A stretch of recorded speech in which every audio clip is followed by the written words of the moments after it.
আমার নওজওয়ানেরা তরুণেরা আল্লাহ পাক ছাড় দিয়েছে তোমাকে আমাকে ছেড়ে দেয়নি গো আল্লাহ একটা দিন রেখেছে ওই দিনে তোমাকে আমাকে উঠাবে ওই দিনে তোমার আমার হিসাবটা নেওয়া হবে যে দিনটা সূরা জুমা আল্লাহ পাক জানাচ্ছে 68 নম্বর আয়াতে সুম্মা নুফিকা উখরা ফাইযা হুম কিয়ামুন ইয়ানজিরুন ওটা হলো ময়দানে মাশর ওই দিনেতে আল্লাহ পাক তোমাকে আমাকে উঠাবে ওই দিনেতে আল্লাহ পাক তোমার আমার কাছ থেকে হিসাবটা নেবে ওরে আমার বান্দারে হাত দিয়েছিলাম আমি এই হাত দিয়ে আমার জন্য কি করেছি বল ওরে আমার বান্দা বান্দিরে পা দিয়েছিলাম আমি এই পা দিয়ে আমার দিনের রাস্তায় চলেছিস কি বল ওরে আমার বান্দা বান্দিরে আমি আল্লাহ পাক তোদেরকে তাকত দিয়েছিলাম তোদেরকে ক্ষমতা দিয়েছিলাম তোদের শরীরে বল দিয়েছিলাম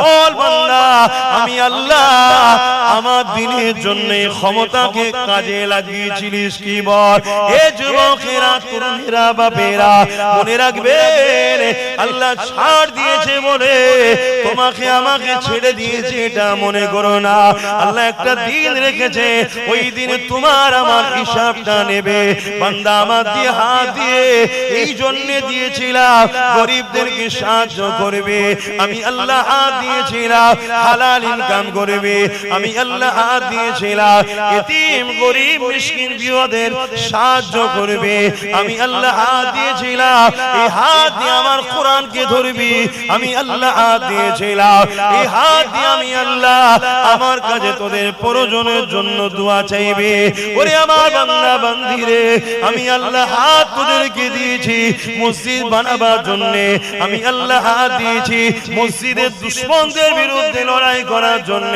আমি আল্লাহ হাত দিয়েছি মাদ্রাসা বানাবার জন্য আমি আল্লাহ হাত দিয়েছি মাদ্রাসা যারা মিটাতে আসবে তাদের বিরুদ্ধে লড়াই করার জন্য আমি আল্লাহ হাত দিয়েছিলাম এরে আমার বান্দা বান্দিরে ইনসাফ নাই সত্য ইসলামের ঝান্ডাকে ধরবি তা না করে বান্দা তোরা আমার দিয়ে হাত দিয়ে ইসলামের দুশমনদের ঝান্ডাকে বইছে আজকে দিনে তোদেরকে বাঁচাবার কে আছে বল কি জবাব দেব সেদিন আমার কথা মাইকার আওয়াজে বুঝতে পারছেন আমি সবাইকে জিজ্ঞেস করছি বুঝতে পারছেন ভাবো ভাবো ভাবো ভাবো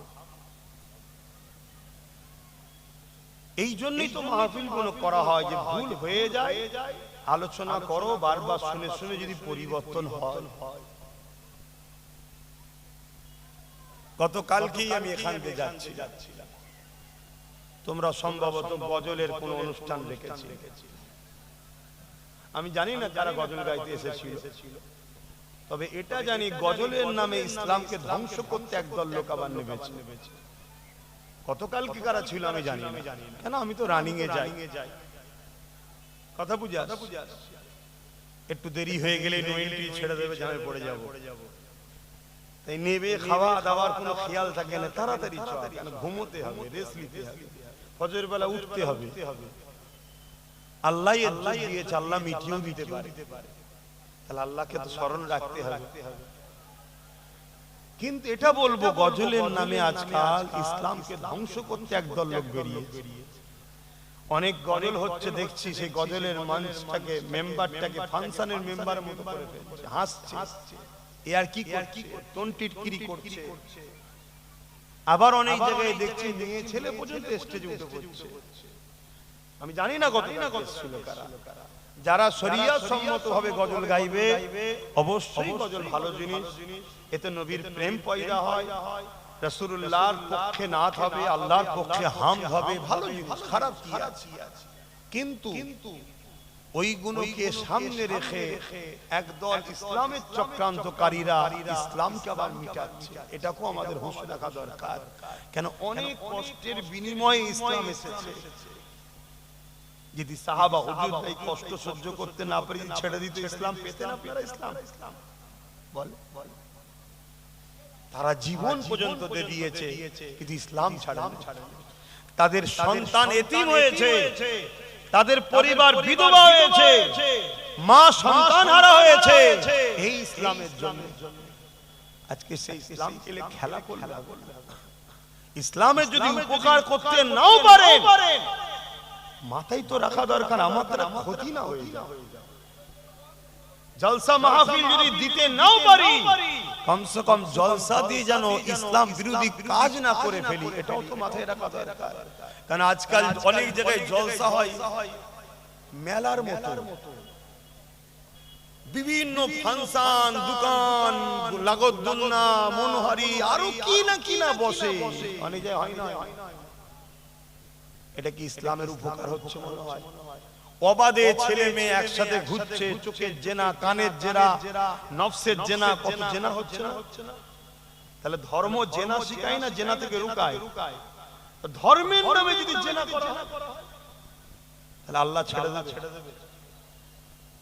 কি গো বলবেন তো ছেড়ে দেবে?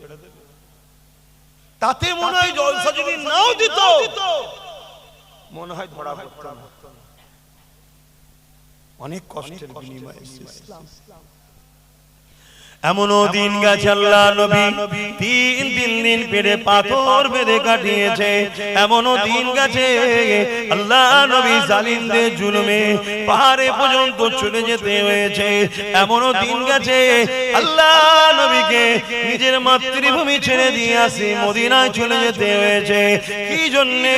আমার রাসূলুল্লাহ দ্বীনের কথা বলেছে, আমার নবী পাক ইনসাফের কথা বলেছে, আমার নবী পাক মানবতার কথা বলেছে, আমার নবী পাক গরিবের পক্ষে কথা বলেছে, আমার নবী পাক এতিমের কথা বলেছে, আমার নবী পাক বিধবার কথা বলেছে, আমার নবী পাক এক আল্লাহকে মানার কথা বলেছে। এই জন্য মক্কার মুশরিক জালিমরা আমার রাসূলুল্লাহর উপরে কত জুলুম করেছে। এই যুবকেরা এই দিনের জন্য আল্লাহ নবী উহুদের ময়দানেতে দান্দা মুবারক খানা শহীদ হয়ে গেছে। এ উম্মতে মুহাম্মাদি, তোমার মধ্যে যদি রাসূলুল্লাহর প্রেম থাকে তবেই তো তুমি ঈমানদার, তবেই তো তুমি জান্নাতি।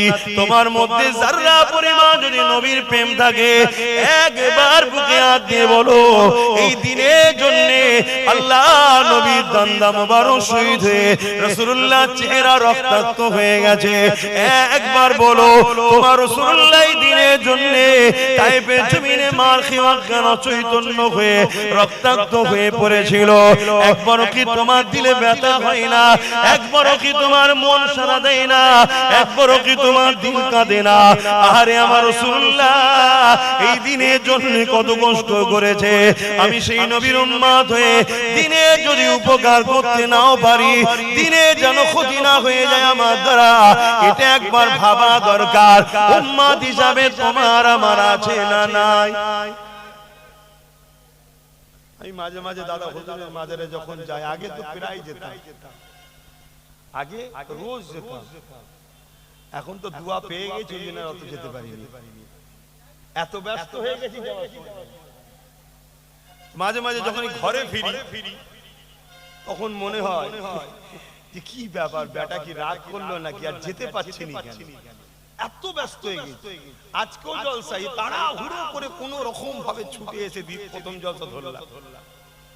মানে বেলা তো ছোট রে বাবা, আর এমনি তো রাসূল বলেছে বছর কোন মাস হিসাবে যাবে, মাস কোন সপ্তাহের মতো চলে যাবে, সপ্তাহ কোন দিনের মতো চলে যাবে। হু করে দিন চলে যাচ্ছে, কাজ তো বুঝতে পারছি না। তারপর আবার এই নলেজ সিরিলে বিরাট পেরেশানের মধ্যে আছে। নতুন করে আবার দ্বিতীয় বছরে ছেলেরা ভর্তি হচ্ছে, আরো বিল্ডিং এর কাজ হচ্ছে, সবগুলো দেখতে হয়। এইসব নানান দিকে জড়িয়ে গেছি, জড়িয়ে যাওয়ার দরুন এই যাওয়া অনেক কমে গেছে। তাকে যখনই যেতাম আমি প্রায় বলতাম, বেটা যান এতটুকু তো দোয়া করেন আপনার সিলসিলার উপকার যদি করতে না পারি, ক্ষতি না করে। কেন অনেক কষ্ট করেছে আমার মুসাদ্দিদ জামান না, এখন তো আমি সাজানো বাগানে ফল খেচ্ছি। কি কিন্তু আমার দাদা হুজুর তখন এই বাংলায় এসেছিল, তখন কি মুসলমান ছিল? সব সেরে কুফরি বেশরিয়াতি বেদাতিতে সব ভরে গেছিল। এত সহজ নাকি? কোন কোন জায়গায় পীরের নামে জমাই হতো। দাদা হুজুর বলতে গেছে, দাদা হুজুরকে মারতে ছুটেছে। তুমি জানো ফুরফুরা শরীফের শাস্ত্রীদান হুজুরের ওখানে আগে সব ঢোল তবলা সব কাওয়ালি হতো। দাদা হুজুর বলতে গেছিল বলে লাঠি তুলেছে। এসব ইতিহাস জানো না? ওই অবস্থায় দাদা হুজুর রহমাতুল্লাহ আলাইহি আস্তে আস্তে পিছর চৌড়া আগাচ্ছে। ওই অবস্থায় হুজুর ঘরে চলে এসেছে। লাস্টে এত পিছনে লাগলো, দাদা হুজুরও আমার নবীর এই সুন্নতটা পালন করেছে। মক্কা ছেড়ে রাসূল হিজরত করে ইয়াসরিব, দাদা হুজুরও মাদপুরা শরীফ ছেড়ে রাসূলুল্লাহর গোলাম নবীর সুন্নত পালন করে দোকে চলে গেল। তারপরে এদের আল্লাহর মার শুরু হয়ে গেল। হয়ে যাবার পর আবার যে ক্ষমা টমা চেয়েছে, চাওয়ার পরে আবার এসেছিলেন হুজুর। আমি যেটা বুঝাতে চাইছি, তাহলে এমনি এমনি হয়ে যায় না। কত মাজার ছিল, যেসব মাজারে ছেলে মেয়ে একসাথে নাচ হতো, দাদা হুজুর বন্ধ করেছে। এসব ইতিহাস তো আলোচনাও হয় না, তোমরাও জানো না। তো যাক, ও কোনো দরবারে গেলে আলোচনা করলে আরো বেশি ভালো লাগবে, কেন এখানে অনেক ধরনের মাইন্ডের লোক থাকে। তো এই জন্য আমি চেষ্টা করি রসুলের আলোচনাটা বেশি করে করব। কেন রসুল তো সবার নাকি, আর যে রসুল মানে না তার সাথে তো সম্পর্ক রেখেও লাভ নাই। তুমি হয়তো আমার পীরকে না মানলো, তোমার অন্য পীর থাকতে পারে। আমার মুর্শিদকে না মানলো, তোমার অন্য মুর্শিদ থাকতে পারে। আমার শায়েখকে না মানলো, তোমার অন্য শায়েখ থাকতে পারে। আমার আমিরকে না মানলো, তোমার অন্য আমির থাকতে পারে। কিন্তু তুমি যে আমিরই হও, যে মুর্শিদেরই হও, রাসূলুল্লাহ তো হতেই হবে নাকি? তবে বাংলার মানুষ এতটুকু জেনে রেখে দিও, তোমরা ইসলাম পেয়েছো দাদা হুজুরের ওসিলায়। জোরে বলুন সুবহানাল্লাহ। হ্যাঁ, ভারতবর্ষে আরো অনেক সিলসিলা আছে, তাদের দ্বারা অন্যান্য সাইডে কাজ হয়েছে, অস্বীকার করছি না।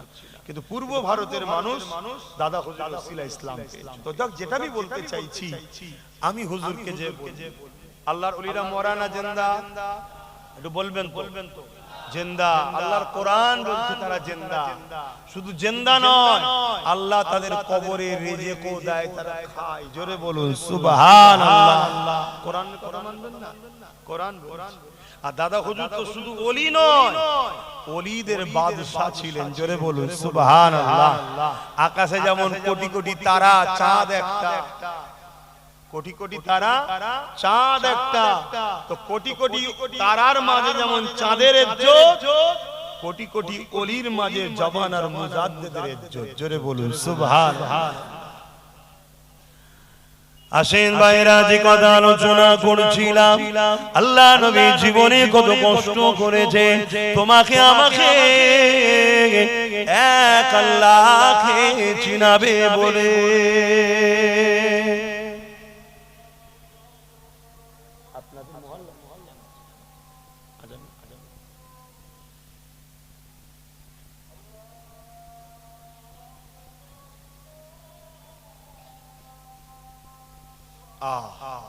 এই যে আজান শুনছো, কাল এটা শুনতে পাবে না। তোমার আমার গাফলতির জন্য, তোমার আমার ভুলের জন্য। দুশ্মনকে দোষ পরে দেবো, আগে নিজের মধ্যে দেখো।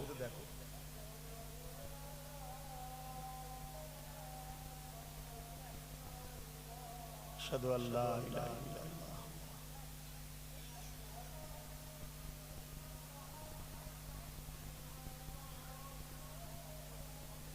সাল্লাল্লাহু আলাইহি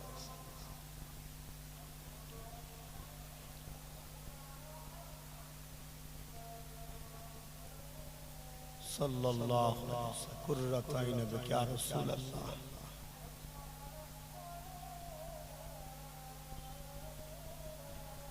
লা হাওলা ওয়ালা কুওয়াতা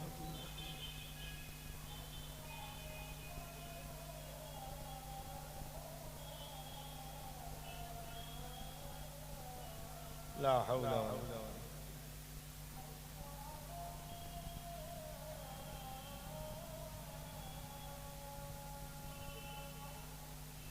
قوة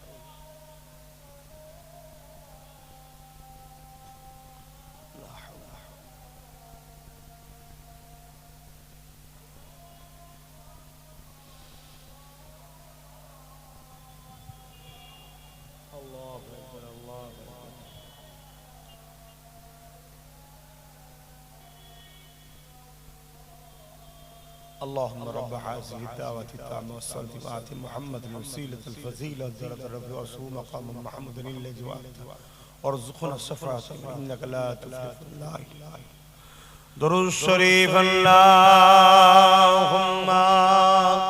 सल्ली अला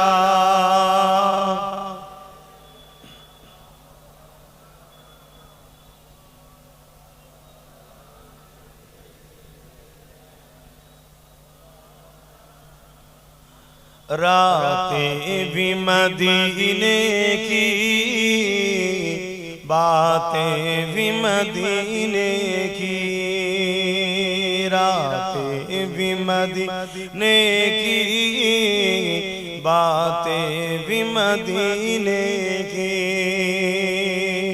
जीने में ये जीना है, क्या बात है जीने की।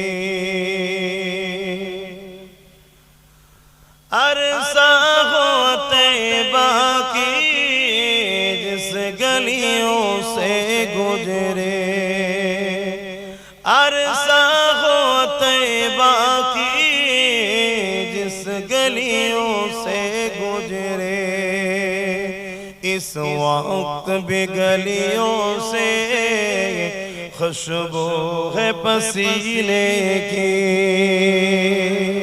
आरो जोरे बोलो, आरो जोरे बोलो, नारी देवे।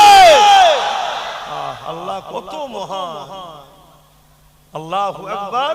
আল্লাহ তিনি যিনি সবথেকে মহান, সবথেকে বড়, কত বড়। তিনি তিনার বন্ধুকে এত নিয়ামত আলা বানিয়েছে যে আমার নবীর শরীরের ঘাম থেকে মুশকে আম্বারের থেকেও বেশি খুশবু বেরোতো। জোরে বলুন সুবহানাল্লাহ। 1450-1500 বছর কম বেশি হলো আমার রাসূল মক্কা মদিনা তায়েফে যেসব রাস্তা অলিতে গলিতে ঘুরেছে, আজও সেখানে গেলে আমার রাসূলুল্লাহর পাসিনার খুশবু পাওয়া যায়। জোরে বলুন সুবহানাল্লাহ। আল্লাহু আকবার। কি নিয়ামত আল্লাহ বানিয়েছে। तारीफ के लायक जब अल्फाज नहीं मिलते, तारीफ के लायक जब अल्फाज नहीं मिलते, तारीफ करे कोई किस तरह मदीने की, तारीफ करे कोई किस तरह मदीने की, रातें भी मदीने की, बातें भी मदीने की, जीने में ये जीना है, क्या बात है जीने की। वो अपनी निगाहों से दीवाना बनाते हैं, वो अपनी निगाहों से मस्ताना बनाते हैं, जहमत भी नहीं देते मैं खार को पीने की, जहमत भी नहीं देते मैं खार को पीने की, रातें भी मदीने की, बातें भी मदीने की, जीने में ये जीना है, क्या बात है जीने की। अल्लाहुम्मा सल्ली अला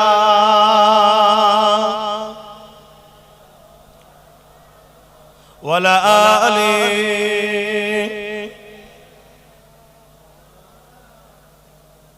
मुसलमान घरे ছেলে মেয়েরা, তরুণেরা, বাপেরা, এ নওজওয়ানেরা আল্লাহ নবীকে কতটা ভালোবেসেছে তিনাদের দিকে শিক্ষা নার মোহাব্বত কাকে বলে। এ নওজওয়ানেরা আল্লাহ নবীর সাহাবী হযরত খুবাইব রাদিয়াল্লাহু তাআলা হুজুরকে খ্রিস্টান বাদশারা বন্দী করলো। বন্দী করে নিয়ে গিয়ে তিনা সাথীদের ঘরে একের পর এক ছুরিতে চাপিয়ে শহীদ করে দিতে লেগেছে। হযরত খুবাইব হুজুরকে বলতে লেগেছে, এ খুবাইব রে, আমাদের কথাকে মেনে নাও, এ খুবাইব তুমি আমাদের দিকে চলে আসো, তাহলে তোমাকে রাজত্বর ভাগ দেওয়া হবে, এমন করে সুন্দর নারীর সঙ্গে নিকাহ দেওয়া হবে, এই খুবাইব জানটাও বেঁচে যাবে, নাই তোমার সাথীদের মতো তোমাকেও শহীদ করে দেওয়া হবে। আল্লাহ নবীর সাহাবী হযরত খুবাইব রাদিয়াল্লাহু তাআলা কেমন ঈমান ছিল, কেমন রাসূলুল্লাহর উপরে মহব্বত ছিল, কেমন আল্লাহকে প্যার করেছিল। হযরত খুবাইব হুজুর বলতে লাগলেন, এই জালিম খ্রিস্টান বাদশা শুনে রেখে দে, আমরা মুহাম্মদ রাসূলুল্লাহর গোলাম, আমরা মুহাম্মদ রাসূলকে মাননেওয়ালা, আমরা আমাদের জীবন দিয়া পছন্দ করি, আল্লাহ ও রাসূলকে ছাড়া পছন্দ করি না।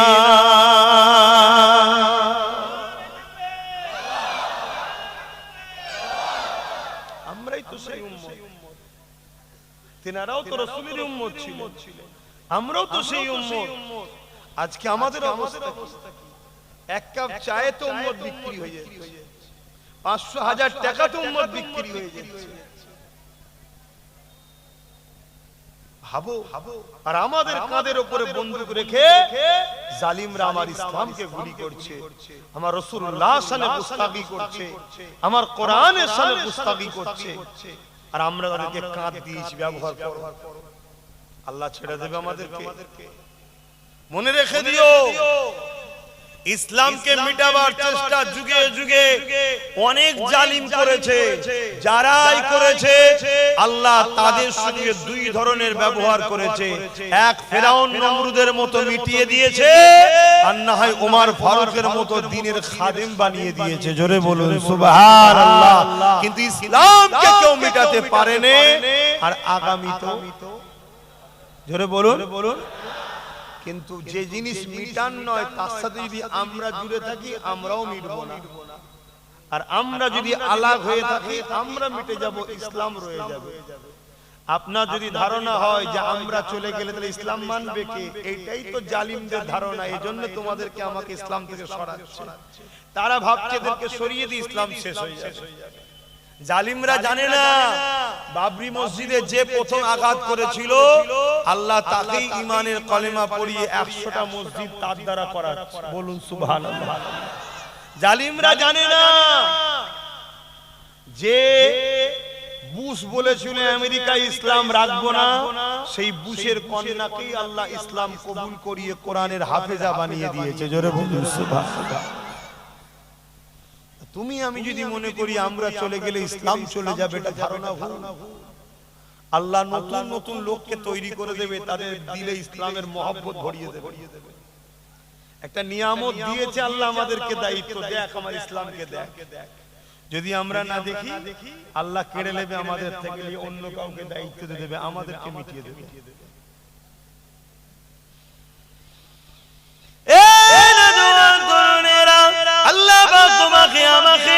এই জমিনের উপরে পাঠিয়েছে খলিফা করে প্রতিনিধিত্ব করার জন্য। তোমার আমার কাজ হলো আল্লাহর জমিনে আল্লাহকে সিজদা যেমন দেব, এই জমিনের উপরে অন্যায় দেখলে তার বিরুদ্ধে লড়াই করব, এই জমিনের উপরে রোজা রাখবো, এই জমিনের উপরে এতিমদের উপরে কেউ জুলুম করলে এতিমদের পক্ষে দাঁড়িয়ে জালিমদের বিরুদ্ধে লড়াই করব। তোমার আমার কাজ হলো মালদা যদি আল্লাহ করে কাবা শরীফে গিয়ে যেমন হাজির হয়ে আসবো, তেমনি ঠিক এই জমিনের উপরে নারীদের উপরে কেউ জুলুম করলে তাদের বিরুদ্ধে লড়াই করে নারীদেরকে আজাদ করে দেবো। এটাও আল্লাহ আমাদেরকে ডিউটি দিয়েছে। মনে রাখবেন, কুনতুম খায়রা উম্মাতিন উখরিজাত লিন-নাস তা'মুরুনা বিল মা'রুফ ওয়া তানহাউনা আনিল মুনকার। আল্লাহ পাক আমাদেরকে দুটো কাজ দিয়েছে, শুধু ভালো কাজ করার কথা বলেনি, আল্লাহ পাক বলেছে অন্যায়কে মিটিয়ে দাও, নাই কাজ ভালো কাজ করো। একদিকে একদিকে যেমন ভালো কাজ করতে হবে, অপরদিকে অন্যায়কে মিটাতে হবে। এই দুটো কাজ আল্লাহ আমাদেরকে দিয়েছে। কেউ যদি ভালো কাজ করে, অন্যায় বিরোধী না করে, কিয়ামতের দিনে আল্লাহ বাবাকে নাজাত দেবে না গো। কেন? অন্যায় করা, অন্যায় বিরোধী না করা, চুপ থাকা অন্যায় দেখে মূলত অন্যায়কেই সাপোর্ট করা। যদি অন্যায় বিরোধী না করা যদি দিনের কাজ হতো, ভালো কাজ করলেই শুধু কামিয়াবি হয়ে যেত, তাহলে ইমামে হুসাইন পাকের মতো তিনার কি দরকার ছিল জালিম এজিদের বিরোধী করা? এ নওজওয়ানেরা, দিনকে বুঝতে শেখো। আল্লাহ আমাদেরকে দুটো কাজ দিয়েছে। এই জমিনের উপরে আল্লাহ আমাদেরকে শ্রেষ্ঠ উম্মত করেছে, খায়রুল উম্মাহ, শ্রেষ্ঠ উম্মত করেছে। কেননা আমাদের কাজ হলো অন্যায়কে মিটিয়ে আল্লাহর জমিনে নাই প্রতিষ্ঠিত করা। এটা কি আমার রাসূল করেন? আমার নবী লড়াই করেছে না করেন? ধর্মের বিরুদ্ধে? আমার নবী কোন ধর্মের বিরুদ্ধে লড়াই করেছে? জালিমরা ধর্মের বিরুদ্ধে লড়াই করে, আমার নবী কোন ধর্মের বিরুদ্ধে লড়াই করে না। আমার নবী জালিমদের বিরুদ্ধে লড়াই করেছে, মুসলিমদের হয়ে। আর মুসলিমের কি ধর্ম ছিল ওটা আমার রাসূল দেখেনি। মুসলিমের পাশে দাঁড়িয়েছে। মুসলিম আমার নবীর মানবতা, সততা, ইনসানিয়াত, ইনসাফ দেখে তারা আমার রাসূলের উপরে ফিদা হয়েছে। আখলাক, চরিত্র দেখে রাসূলুল্লাহকে সত্য মেনে নিয়ে ঈমানের কালেমা বলে ইসলাম কবুল করেছে। জোরে বলুন সুবহানাল্লাহ। কিন্তু আমার রাসূল লড়াই করেছে কোন ধর্মের বিরুদ্ধে নয়, জালিমদের বিরুদ্ধে। তাহলে নবীর উম্মত জালিমদের বিরুদ্ধে লড়াইয়ের দরকার আছে না? লড়াই করি না, জালিমের সাথ দিই। যারা জালিমের সাথ দাও কত বড় অন্যায় কাজ।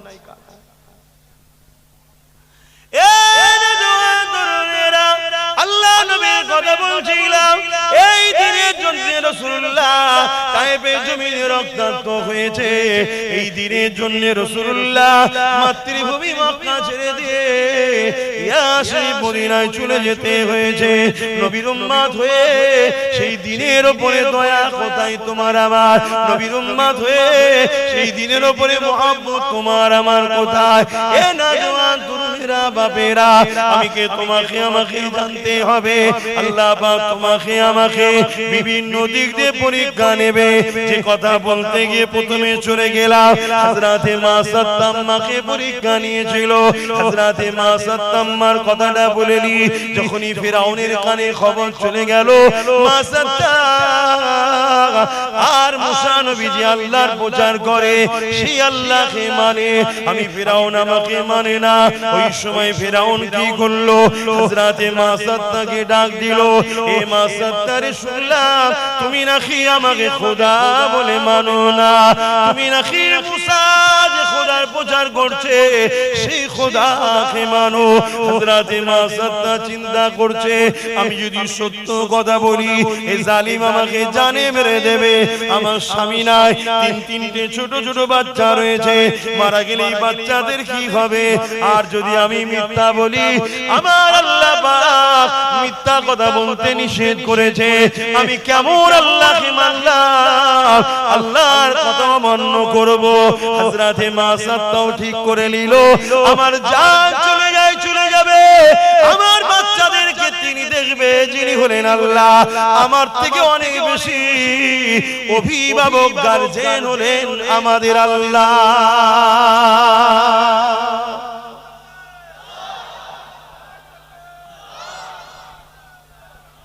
একমত তো নাকি? বাপের থেকে অনেক বেশি বড় গার্জেন, অনেক বড় গার্জেন আল্লাহ নয়? জোরে বলো। হযরতে আজরাইল আলাইহিস সালামকে আল্লাহ জিজ্ঞেস করেছিল, আজরাইল তোমাকে তো আমি জান কবজে ডিউটিটা দিয়েছি, তোমার জান কবজ করতে গিয়ে তোমার লাইফে এমন কি কোনো ঘটনা ঘটেছে যেটা তোমার জন্য খুব কষ্টদায়ক ও আফসোস হয়েছিল? হযরতে আজরাইল আলাইহিস সালাম বলছে, আল্লাহ দুবার আমার বড় আফসোস হয়েছিল। বড় কষ্ট হয়েছিল। কোন কোন সময়? বলছে আল্লাহ বিশাল তুফানে ঘর বাড়ি ভেঙে চলে যাচ্ছে, বন্যা স্রোতে।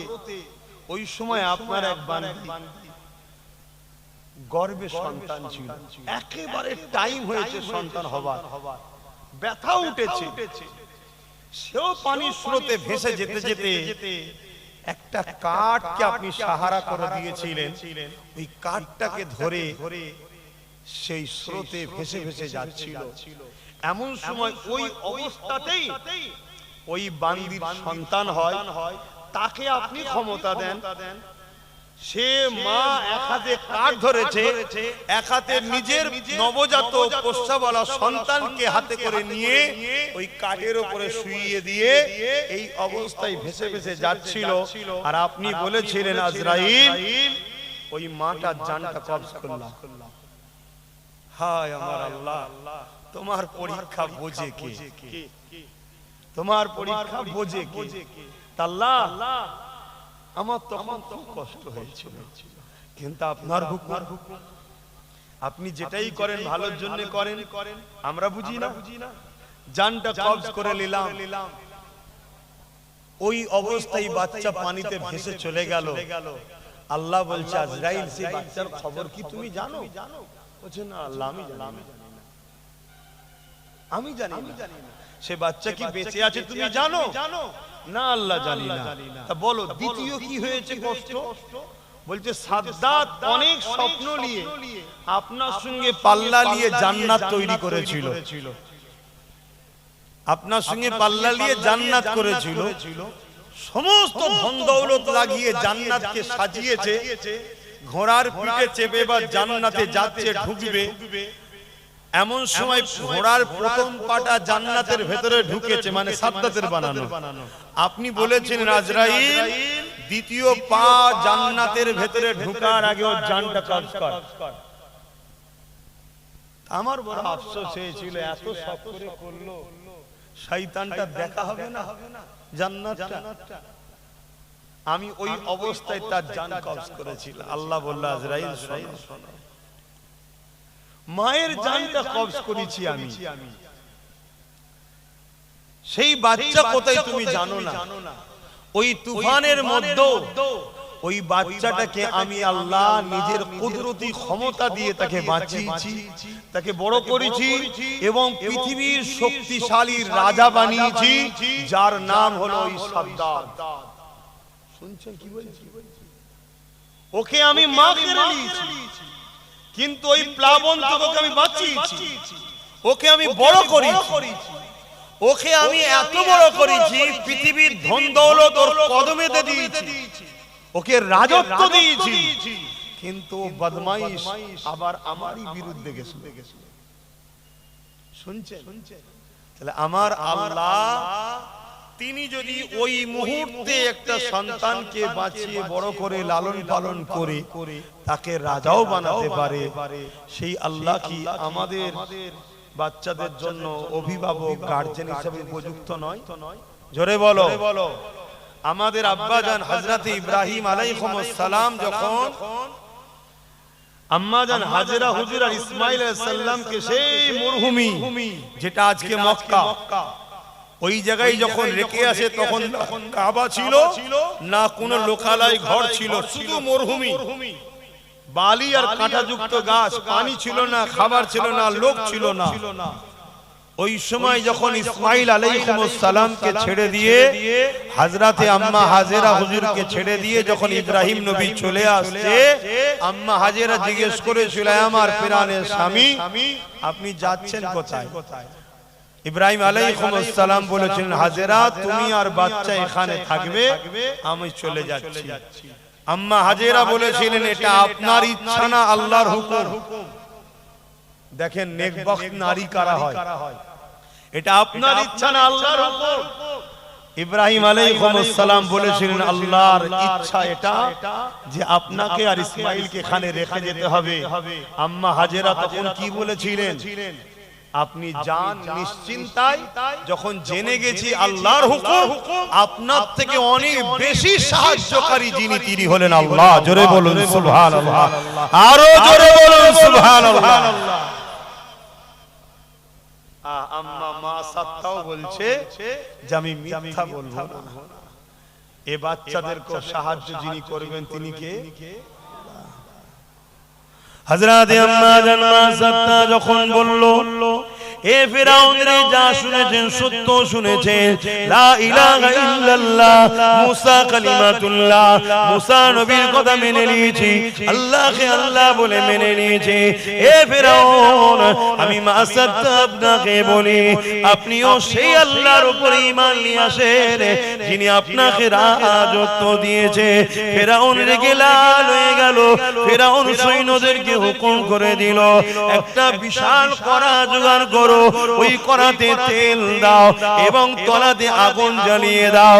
তেল দেয়া হয়ে গেল, আগুন জ্বালিয়ে দেয়া হয়ে গেল, কড়া তেল টকবক টকবক করে ফুটতে লেগেছে। এ যুবক, কত পরীক্ষা হয়েছে, কত কষ্টের পর ইসলাম এসেছে। দেখো গো, ওই ইসলামকে তুমি আমি আজ নিজে হাতে করে মিটিয়ে দিতে লেগেছে। আল্লাহকে ভয় করো গো, কেন কিয়ামতের দিন তোমাকে আমাকে উঠতে হবে, যে দিনেতে কোনো বাপ ছেলে হবে না, ছেলে বাপের হবে না, মা মেয়ের হবে না, মেয়ে মায়ের হবে না, অর্থাৎ চিনো না চিনার ভান করে থাকবে। যে কিয়ামতের দিনে এমনও বাপ পাওয়া যাবে, নিজের ছেলেকে জমিনে শুইয়ে দিয়ে তার বুকের উপরে পা দিয়ে দাঁড়িয়ে যাবে। কিয়ামতের দিনে এমনও মা পাওয়া যাবে, নিজের মেয়েকে জমিনে শুইয়ে দিয়ে তার বুকের উপরে পা দিয়ে দাঁড়িয়ে যাবে। কিয়ামতের দিন এমনও ছেলে মেয়ে পাওয়া যাবে, নিজের জনম দুঃখিনী মা, জনমদাতা বাপকে জমিনে শুইয়ে দিয়ে তার বুকের উপরে পা দিয়ে দাঁড়িয়ে যাবে। সাহাবা হুজুররা বলতে লাগলে, ইয়া রাসূলুল্লাহ, হাবিবাল্লাহ, এই রকমটা কেন হবে? আল্লাহ নবী বলেছিলেন, এ বাবা সাহাবারা, যেমন আগুনে লোহা দিলে আগুনের তাপেতে লোহা পুড়ে পুড়ে লাল হয়ে যায়, আমার নওজওয়ানেরা মন দিয়ে শোনো, ওই ময়দানে মাশরেতে সূর্যকে মাথা রাখবে না, ইখতিলাফাত উপরে আল্লাহ নামিয়ে দেবে। ওই সূর্যের তাপেতে জমিন কানা পুড়ে পুড়ে লাল হয়ে যাবে। ওই জমিনে তোমাকে আমাকে দাঁড়াতে হবে। আল্লাহকে ভয় করো এ যুবক, আল্লাহকে ডর করো। আল্লাহ তোমাকে ছাড় দিয়েছে, ছেড়ে দেয় রে গো।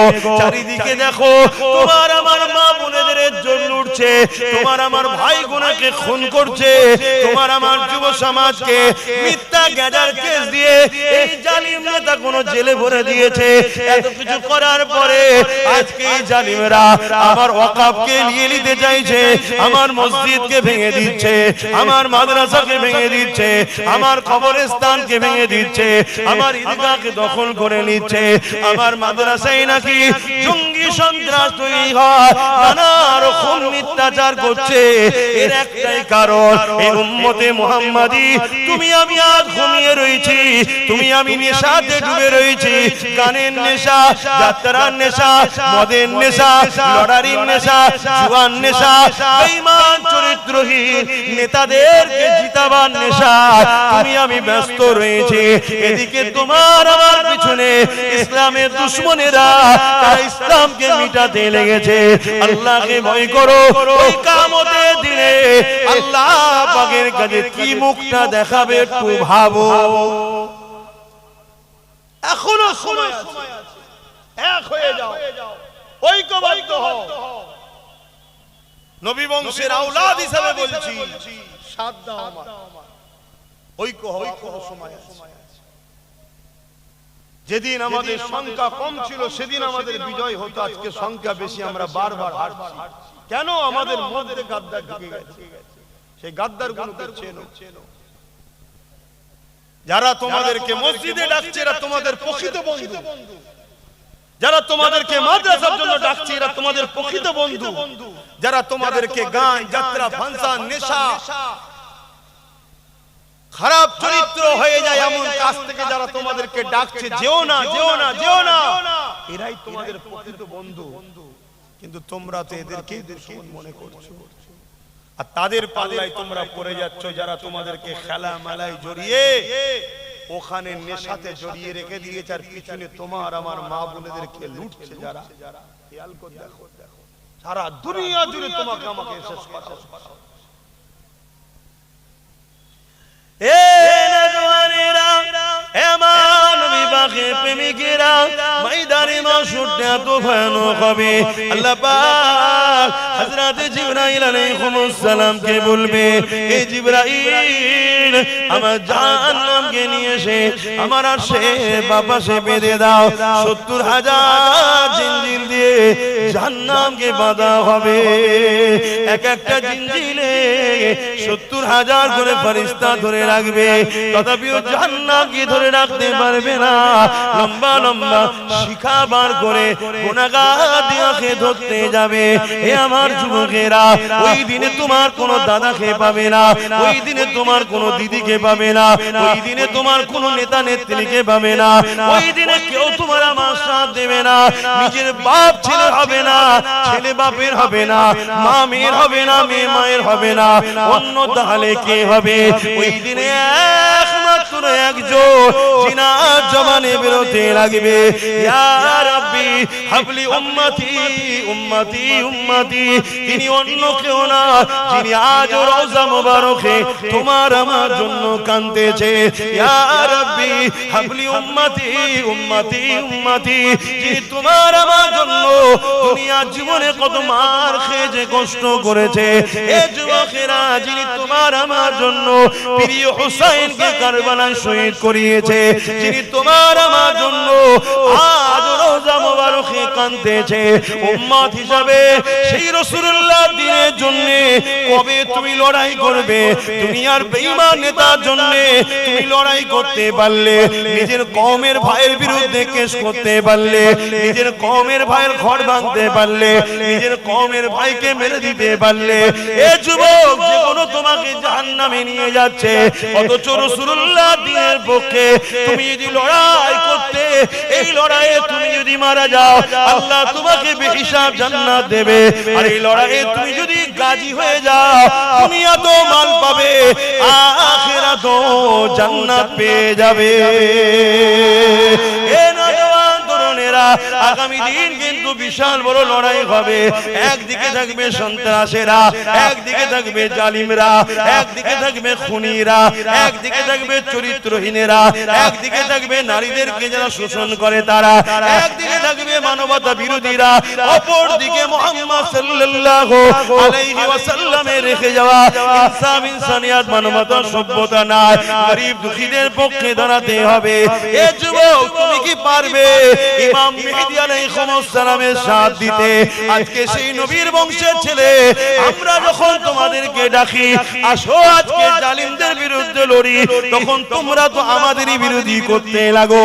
সেই দিন একদিকে থাকবে কানা দাজ্জাল, অপর দিকে থাকবে ইমাম মেহেদী আলাইহিস সালাম। আজকের 500 টাকায় দাজ্জালের চালাদের কাছে বিক্রি হয়ে যাচ্ছ, সেদিন তো দাজ্জাল সোনা দেবে, দাজ্জাল হিরে দেবে, নানা রকম ধন দৌলত দেবে। সেই দিন কি তুমি পারবে দাজ্জালের বিরুদ্ধে গিয়ে ইমাম মেহেদী আলাইহিস সালামের সাথ দিতে? কোনো মতেই পারবে না, পারবে না, পারবে না। ইমাম হোসেন হুজুর কারবালায় যখন লড়াই নেমেছিলেন, একদিকে ছিল 25,000 আর একদিকে ছিল মাত্র 72। এই 25,000-এর মধ্যে সামান্য অর্থের জন্য, সামান্য পদের জন্য 13,000 আলেম উলামা মুফতি ছিল, যারা এজিদের পক্ষে সাথ দিয়েছিল। নবীর নামাজের বিরুদ্ধে অস্ত্র তারা ধরেছিল, যারা কিনা নিজেদেরকে আলেম বলতো, নিজেদেরকে মুফতি বলতো, নিজেদেরকে হাফেজ বলতো, তারাও নামাজ পড়তো। নামাজের মধ্যে তারাও বলতো আল্লাহুম্মা সাল্লি আলা মুহাম্মাদিন ওয়া আলা আলি মুহাম্মাদ। সেদিন তারাও নামাজে আলে মুহাম্মাদের জন্য দরুদ পড়েছে এবং কিন্তু তরওয়াল ধরেছে আলে মুহাম্মাদের বিরুদ্ধে, সামান্য অর্থের জন্য, সামান্য পদের জন্য। আজকে দিনে তো উলামাদের মধ্যে দুই দল রয়েছে, একটা খায়রুল উলামা, একটা শাররুল উলামা। খায়রুল উলামা তো তারা যারা দুনিয়া থেকে যাবার পর আল্লাহ তাদেরকে ময়দানে মাশরে বেহিসাব জান্নাতি করে দেবে। আরো জোরে বলুন সুবহান আল্লাহ।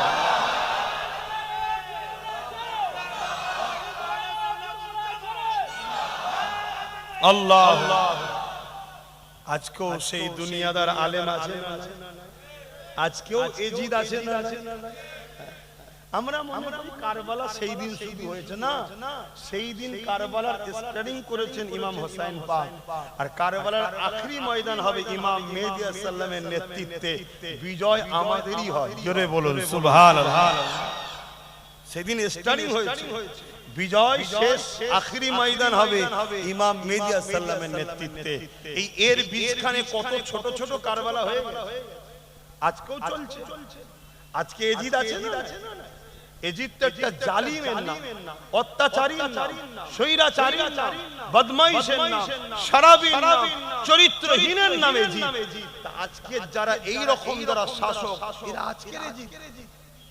কথা বুঝছেন না? বোঝেন না?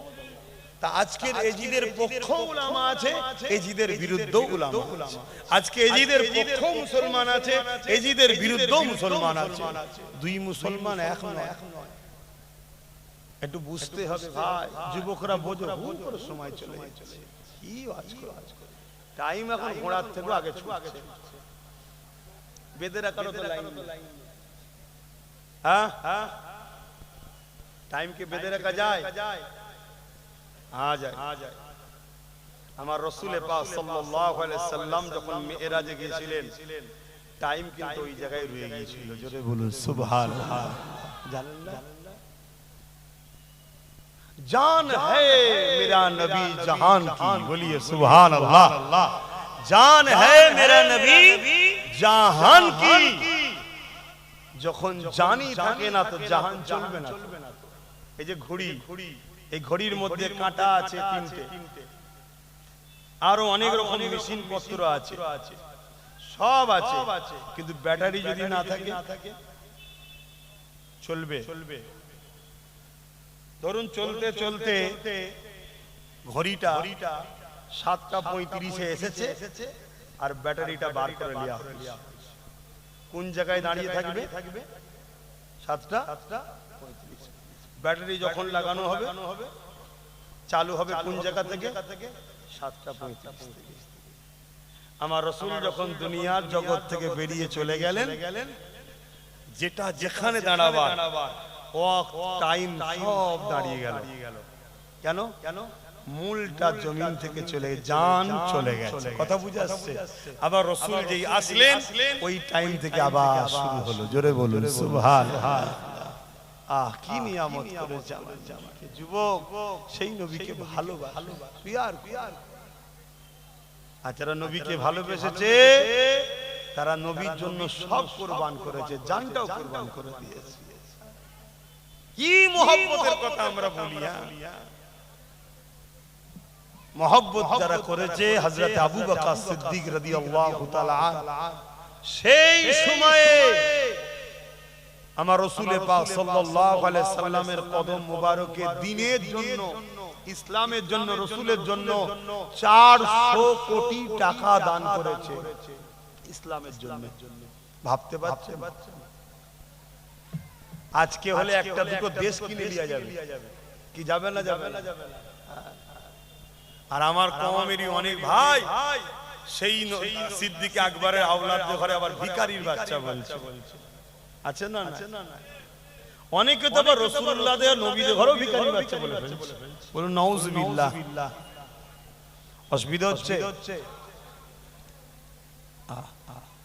আবেরা নওজওয়ানেরা মন দিয়ে শুনেন, পরিবর্তন হন। আল্লাহ পাক এখনো নিঃশ্বাস চালু রেখেছে, তওবা করে নেন, পরিবর্তন হয়ে যান। বাকি যতদিন বাঁচবেন এই আকীদায় বাঁচেন, আমি রাসূলুল্লাহর দ্বীনের পাহারাদার হয়ে বাঁচব।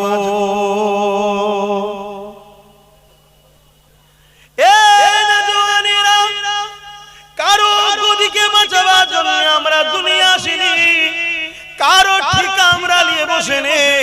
আল্লাহ আমাদেরকে দুনিয়ায় পাঠিয়েছে ইনসাফের জন্য, ইনসানিয়াতের জন্য, মানবতার জন্য, ন্যায় সত্যের জন্য।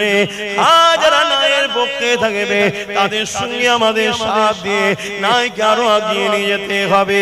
এই জমিনের উপরে যতদিন বাঁচবো আমাদের একটাই লক্ষ্য থাকবে, মুহাম্মদ রাসূলুল্লাহ দিনের খাদেম হয়ে বাঁচবো। এই যুবকেরা, তরুণেরা, ইসলামকে মিটাবার অনেক চক্রান্ত আগেও হয়েছে, আজও হচ্ছে, কালও হবে। ইসলামকে মিটাবার জন্য যারা এসেছে আল্লাহ তাদেরকে মিটিয়ে দিয়েছে, কিন্তু তোমার আমার পরীক্ষাটা তাহলে কি হলো? তুমি আমি ইসলামের জন্য কি করলাম? এই পরীক্ষায় তুমি আমি কতটা আগাতে পারলাম? মুহাব্বত শুধু মুখে বললে হয়নি গো। আল্লাহ নবী একদিন বললেন, কি আছো বাবা? দিনের দুশমনেরা তারা গোপনে গোপনে সংগঠিত হয়েছে, তারা গোপনে গোপনে ঐক্য হয়েছে, ইসলামকে মিটাবার জন্য তারা আঘাত আনবে। এ বাবা সাহাবারা, কি আছো বাবা? দিনের জন্য মাল দাও। ওই সময় নবী সাহাবারা যাদের যা আছে আল্লাহ নবীর কদমে সে দিতে লেগেছে। এমন সময় রাসূলুল্লাহ দেখতে লেগেছে একজন মহিলা একটা বাচ্চাকে নিয়ে আল্লাহ নবীর দরবারে সে হাজির হয়ে গেছে। আল্লাহ নবীকে সালাম দিয়ে বলতে লাগলে, ইয়া রাসূলুল্লাহ, ইয়া হাবিবাল্লাহ, শুনলাম আপনি নাকি দিনের জন্য মাল নিচ্ছে। আল্লাহ নবী বললেন, হ্যাঁ মারে, আমি দিনের জন্য মাল নিচ্ছে, তুমি কি দেবে মা? ওই সময় মহিলা বলতে লাগলে, ইয়া রাসূলুল্লাহ, হাবিবাল্লাহ, আমি বড় গরীব, আমার দিবার মতো কিছু না। ইয়া রাসূলুল্লাহ, হাবিবাল্লাহ, তবে আমার কোলের এই বাচ্চাটাকে আমি ইসলামের জন্য, জালিম রাজ ইসলামের উপরে আঘাত দেবে, এই লড়াইয়ে আমি আমার বাচ্চাটাকে দান করতে চাই।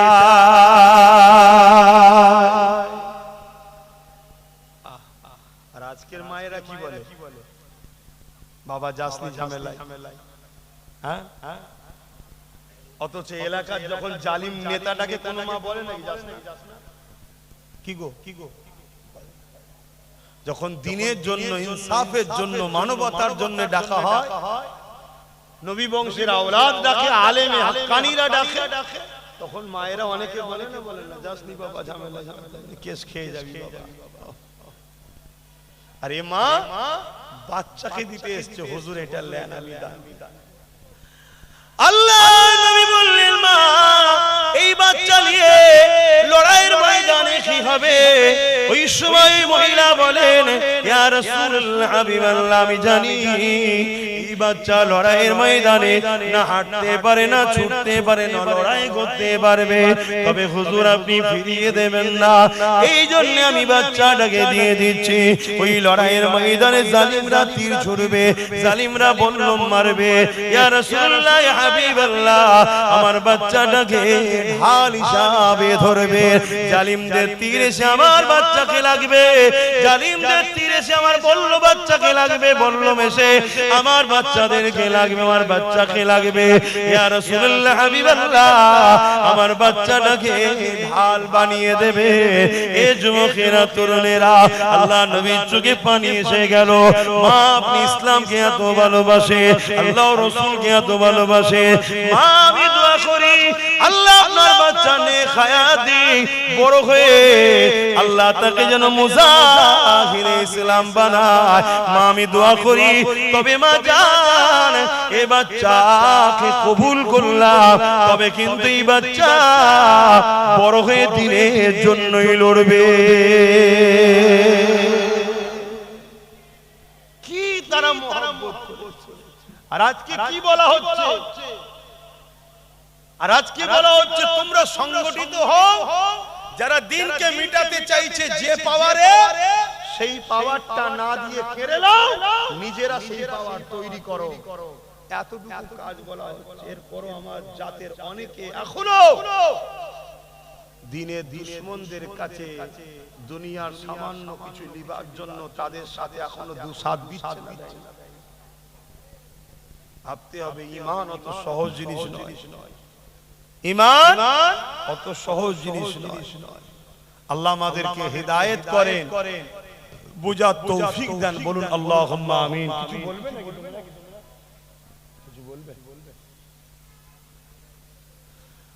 তো যাই হোক ভাই, সময় তো হু করে চলে যাচ্ছে, একটু সালাম পড়াবো আর একটা তারপরে একটা জরুরি কথা আলোচনা করব। আসেন সকলে একটু সালাম পড়ে লিয়া নবী সালাম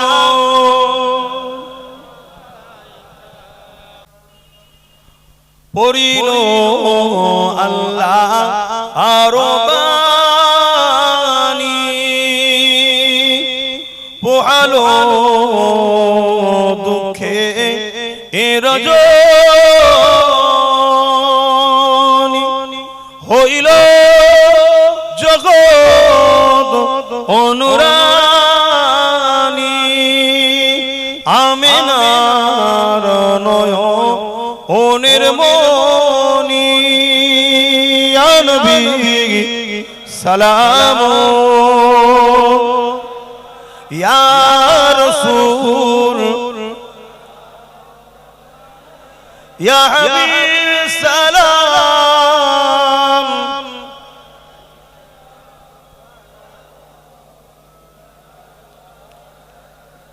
ইয়া নবী নাম ও পিয়ারা ইয়া রাসূল নাম পিয়ারা আরশ বর হক ने पुकारा सज पैगंबर हमारा या नबी सलाम या रसूल या हबीब सलाम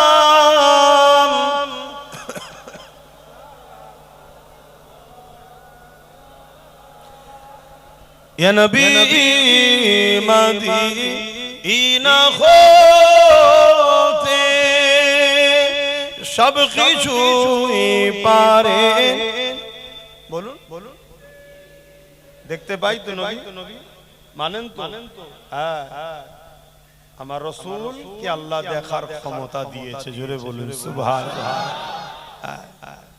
অনেকের ধারণা নবী অন্তরের খবর জানে না নবী গায়েব জানে না এখনো গুমরাহি গায়েবের মালিক নবী নয় গায়েবের মালিক হলেন আল্লাহ কিন্তু রাসূলকে আল্লাহ গায়েবের খবর জানান জোরে বলুন সুবহানাল্লাহ কারণ আবু জেহেল যখন হাবিবি আমানিকে ধরে নিয়ে এসেছিল হাবিবি আমানি আমার রাসূলকে জিজ্ঞেস করেছিলেন বলতে পারবেন আমার অন্তরে একটা কথা আছে কথাটা কি আল্লাহ নবী বলেছিলেন হাবিবি আমানি তোমার একটা 8-9 বছরের 7-8 বছরের একটা বাচ্চা কন্যা আছে যে জন্মগত প্যারালাইসিস তুমি সেই কথার ব্যথা বুকে করে নিয়ে ঘুরছো জোরে বলুন সুবহানাল্লাহ যেটা কোথায় আমিন কোথায় মক্কা আমার রাসূল পাক সাল্লাল্লাহু আলাইহি সাল্লামকে আল্লাহ গায়েবের খবর অন্তরের খবর জানার ক্ষমতা দিয়েছে জোরে বলুন সুবহানাল্লাহ ইয়া নবী মদীনা হতে সব কিছুই পারে দেখিতে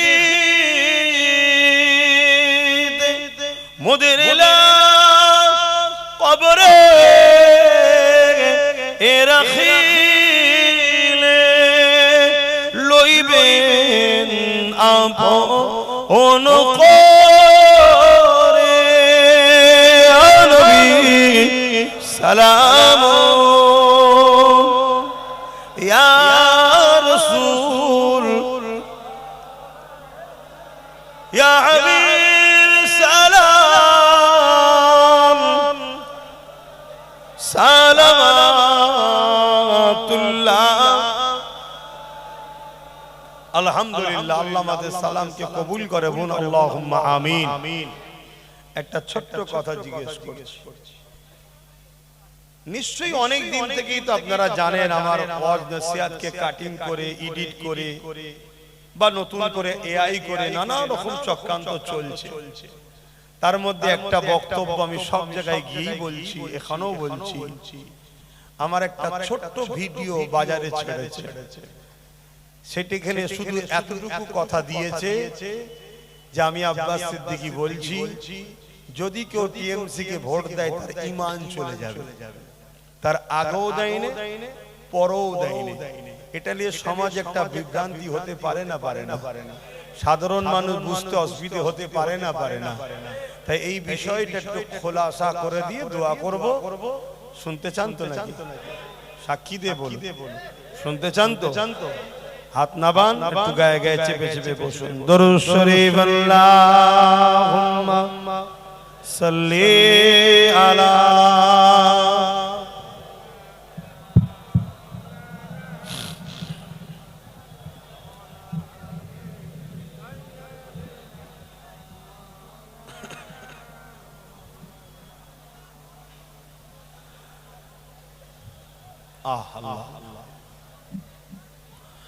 বারে বারে ভাবি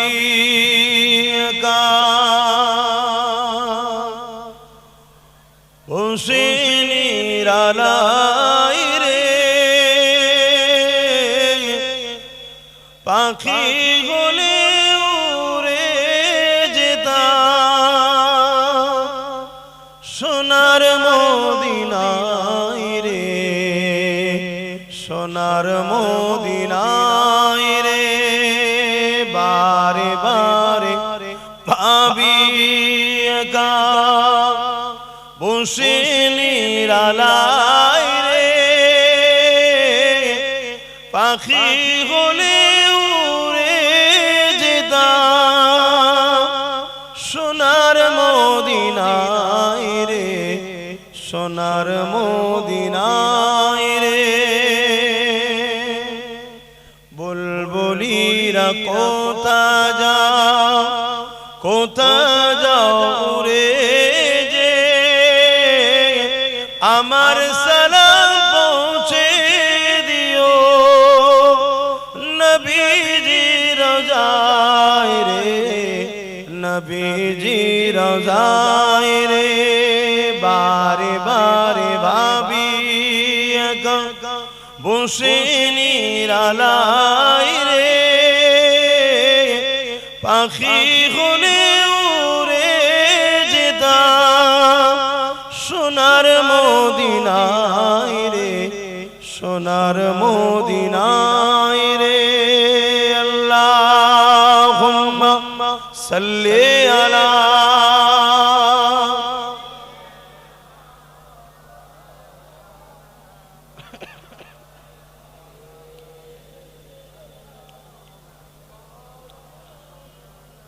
আমার বাপ জানেরা। সময় খুবই কম, কিভাবে চলে গেল সময় আমি নিজেই বুঝতে পারছি না। তো সেই জায়গায় আমি যে কথাটা বলতে যাচ্ছিলাম, অ্যাকচুয়ালি আমার দয়ান নবী নূর নবীর উম্মত উম্মতি আপনা আমি, তাই তো নাকি?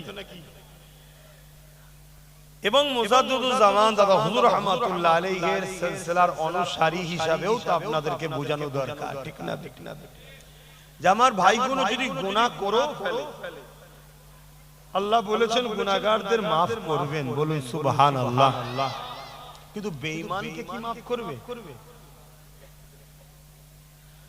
খুব ভালো করে বোঝে।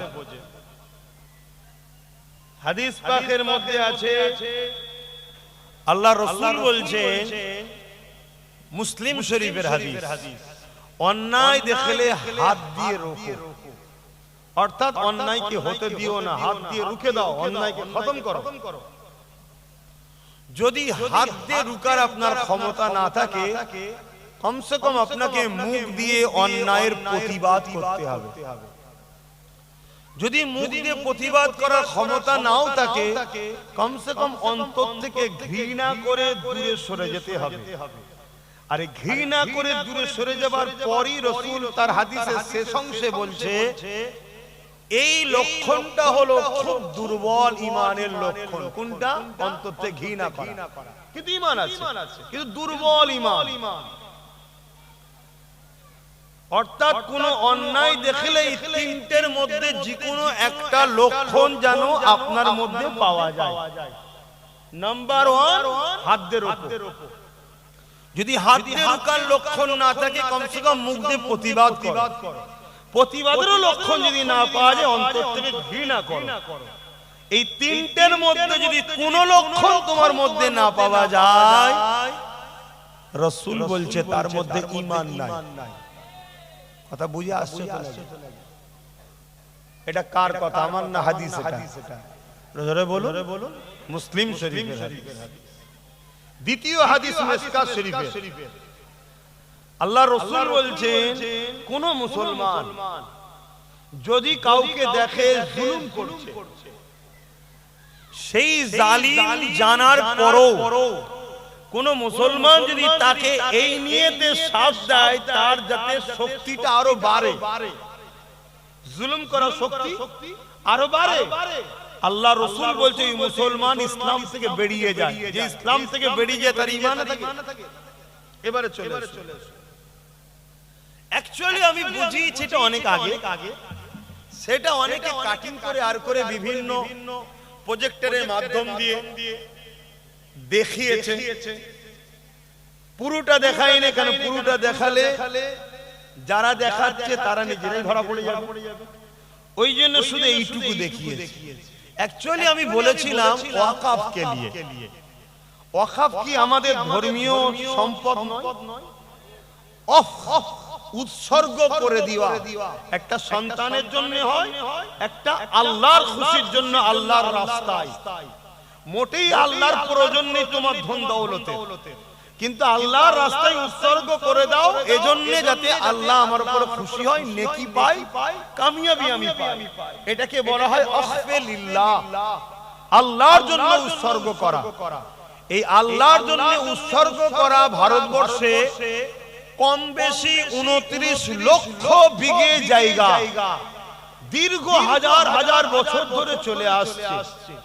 এই জায়গাকে হঠাৎ করে কেন্দ্রের বিজেপি সরকার, যে সরকার দেশ বিক্রি করে দিচ্ছে, এয়ারপোর্ট বিক্রি করেছে, রেল বিক্রি করেছে, সব ওই আদানি আম্বানির হাতে তুলে দিচ্ছে। যেমন ব্রিটিশরা ইস্ট ইন্ডিয়া কোম্পানিকে দিয়ে দিচ্ছিল, এরাও ঠিক এদেরকে সব দিয়ে দিচ্ছে। এরা সব বিক্রি করতে করতে করতে করতে এবারে আমাদের ধর্মের ওই ওয়াকফের জায়গাগুলোকে দখল করে বড় বড় কর্পোরেটদের হাতে তুলে দিবার একটা পরিকল্পনা করছে। কেন্দ্র সরকার ঠিক করছে না অন্যায় করছে? কেন ওই জায়গার উপরে মসজিদ আছে, ওই জায়গার উপরে মাদ্রাসা আছে, এতিমখানা আছে। যেমন দিল্লিতে, এই বোম্বাইয়ে বিরাট বড় একটা রিলায়েন্স কোম্পানির মালিকের ঘর, ওটা এতিমখানা। আমি জানি না ও কত নম্বর এতিম, কিন্তু এতিমখানার উপরে করে বসে আছে। এইভাবে সব শেষ করে দিবার যে মসজিদ, মাদ্রাসা, কবরস্থান, ঈদগাহকে যে প্ল্যান করার আইন 2025-এ কেন্দ্র সরকার করেছে, এটা ঠিক করেছে না অন্যায় করেছে? আমি সবাইকে দিয়ে গলার আওয়াজ ছেড়ে বলুন ঠিক না অন্যায়? রাসূল কি বললেন? অন্যায় দেখলে যদি হাতে ক্ষমতা না থাকে, যদি মুখে প্রতিবাদে ক্ষমতা না থাকে, তা না করে যদি কোনো মুসলমান ভোট দেয় বিজেপিকে, তার ঈমান থাকবে? এটা আমি প্রথম বলি। ওটাকে কেটে বাদ দিয়ে ওইটা দেয়নি কেন? ওইটা দিলে তো তোমাদের কাছে বুঝাতে পারবে না যে আব্বাস বিজেপির পক্ষে কাজ করছে, বুঝলি? প্রমাণ করতে পারবে না। ওই জন্য ওটাকে দেয়নি। তারপরে আমি বলেছি যে পশ্চিম বাংলায় আমরা বিজেপি হাঁটাও, দেশ বাঁচাও, মোদি সরকার মুর্দাবাদ, আমরা আন্দোলন করব ওয়াকফের পক্ষে। আমার রাজ্য সরকার বলছে আমি মোদির বিরুদ্ধে, তো এর উচিত আমাদের সাথ দেওয়া না বিরোধী করা?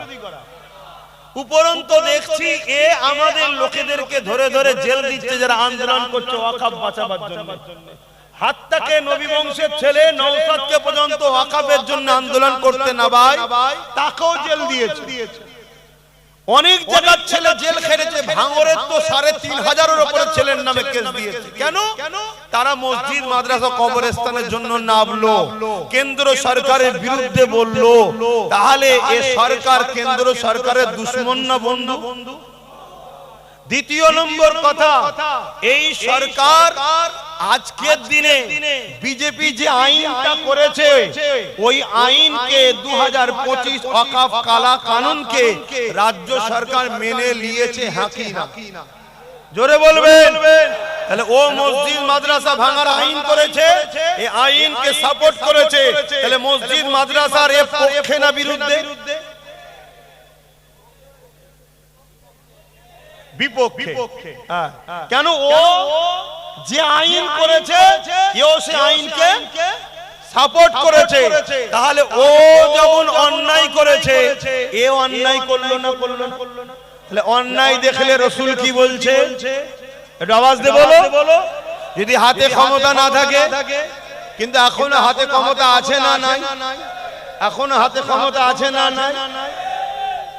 দ্বিতীয় নম্বর, যদি হাত দ্বারা না পারো মুখ দিয়ে প্রতিবাদ, যদি তা না করো অন্তর থেকে ঘৃণা, তা না করে কোন মুসলমান যদি মসজিদ মাদ্রাসা ওয়াকফের দুশমন রাজ্য সরকারকে যদি ভোট দেয় তার ঈমান থাকবে? আগে যা দিয়েছে আলাদা কথা, এখানে যারা বসে আছে এর মধ্যে হয়তো 70% লোক সব একেই ভোট দিয়েছে।